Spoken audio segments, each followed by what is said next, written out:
Shabbat Shalom. Good morning, YouTube. Today we are continuing with our Bible reading. I am once again using the Scriptures Bible. I hope you are following along. Don't take my word for it. I'm not your preacher. I haven't even read through the whole thing yet. So, get out your Bibles. Get your coffee. It's time to read. Today we are starting in Exodus chapter 13.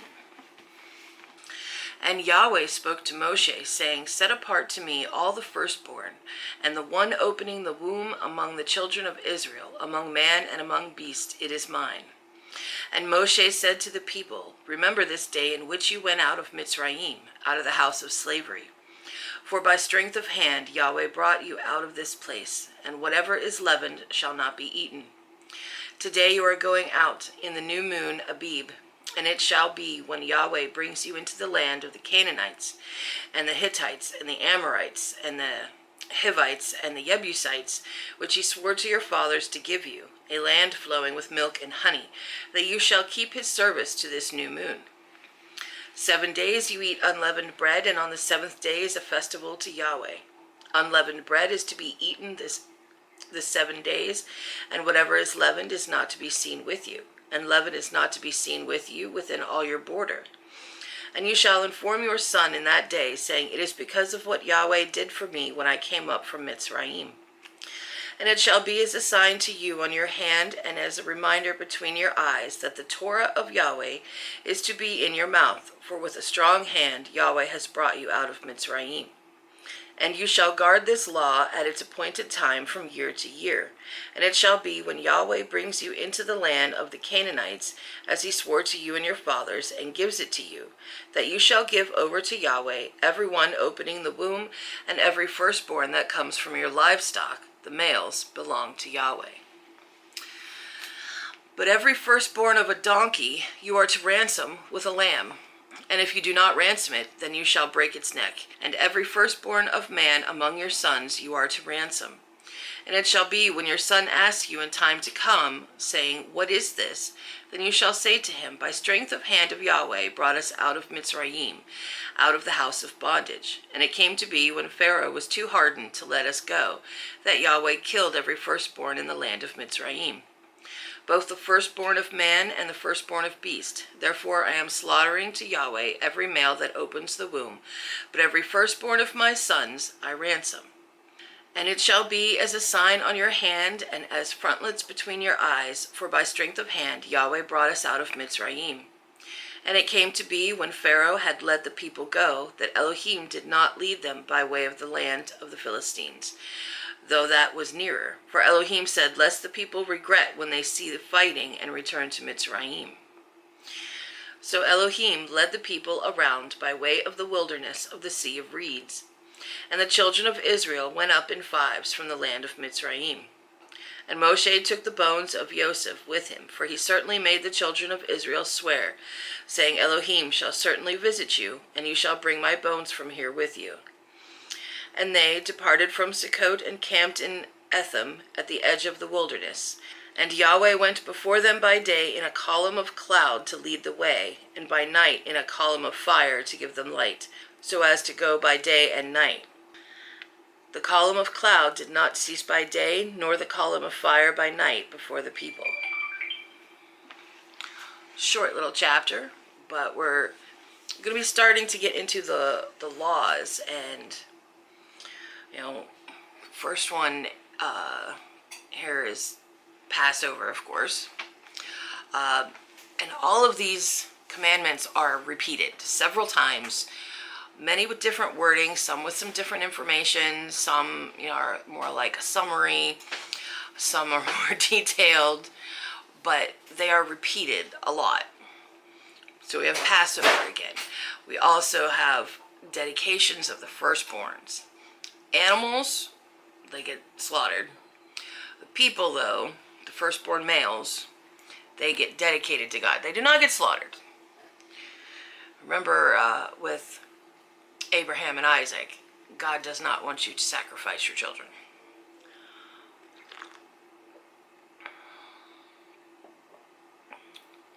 And he also says that it doesn't take them on a straight route to Canaan, because they would see fighting. I'm not sure what was going on in the day. I wasn't there. But he takes them around the wilderness so that they don't get scared and want to run back to Mitzrayim, to Egypt. Chapter 14. And Yahweh spoke to Moshe, saying, Speak to the children of Israel, that they turn and camp before Pi Hahiroth, between Migdal and the sea, opposite Baal Zephon, camp before it by sea. For Pharoh shall say to the children of Israel, They are entangled in the land, the wilderness has closed them in.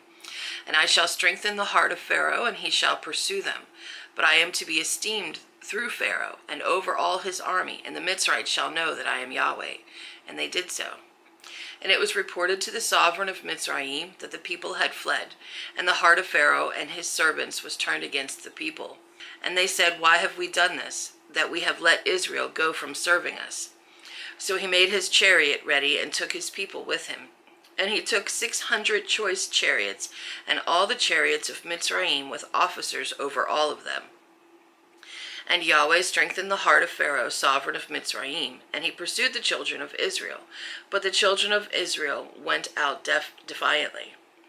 And the Mitzrites pursued them, and all the horses and chariots of Pharoah, and his horsemen and his army, and overtook them, camping by the sea beside Pi Hahiroth, before Baal Zephon.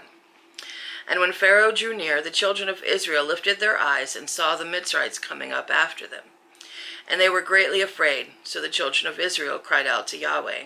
And they said to Moshe, Did you take us away to die in the wilderness, because there are no burial sites in Mitzrayim? What is this you have done to us, to bring us up out of Mitzrayim? It is not the word that we spoke to you in Mitzrayim, saying, Leave us alone, and let us serve the Mitzrites, for it would have been better for us to serve the Mitzrites than to die in the wilderness. And Moshe said to the people, Do not be afraid. Stand still and see the deliverance of Yahweh, which he does for you today. For the Mitzrites whom you see today, you are never, never to see again. Yahweh does fight for you, and you keep silent. And Yahweh said to Moshe, Why do you cry to me? Speak to the children of Israel, and let them go forward. And you lift up your rod, and stretch out your hand over the sea, and divide it, and let the children of Israel go on dry ground through the midst of the sea. And I am strengthening the hearts of the Mitzrites, and they shall follow them. And I am to be esteemed through Pharoah, and over all his army, his chariots, and his horsemen. And the Mitzrites shall know that I am Yahweh, when I am esteemed through Pharoah, his chariots, and his horsemen. And the messenger of Elohim, who went before the camp of Israel, moved and went behind them. And the column of cloud went from before them, and stood behind them, and came between the camp of the Mitzrites and the camp of Israel. And it was the cloud and the darkness, and it gave light by night, and the one did not come near the other all night. And Moshe stretched out his hand over the sea, and Yahweh caused the sea to go back by a strong east wind all that night, and made the sea into dry land, and the waters were divided.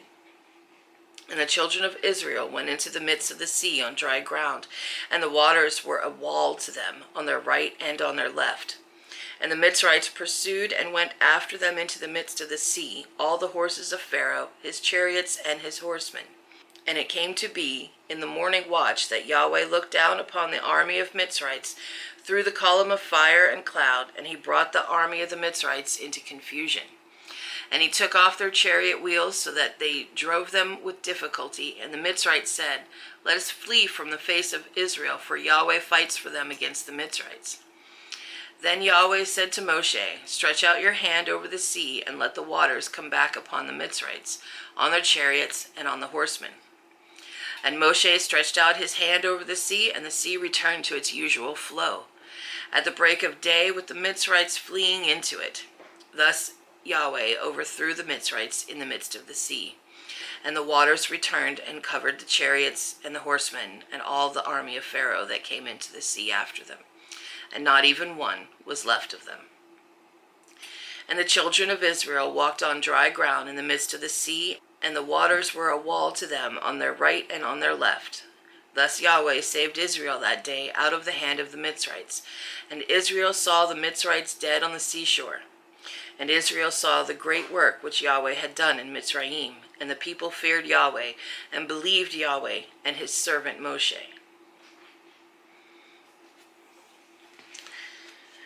That is the end of chapter 14, where we have the parting of the seas, or sea.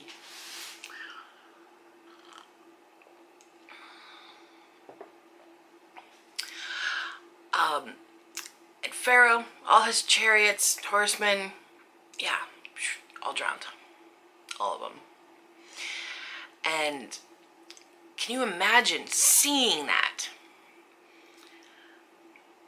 Just keep that in mind. How awesome and great that would have been. You know, it's like God is doing these huge miracles for me and my family and my brothers and my cousins, and, you know, because they were all related. God is doing that for us, and they see it. These great miracles, they see it. Keep that in mind for the future chapters. The things that they see, and they still grumble. But Moses parts the Red Sea, and they cross on dry land, and the waters were like a wall on either side. That's huge. It's also got to be frightening to walk through there.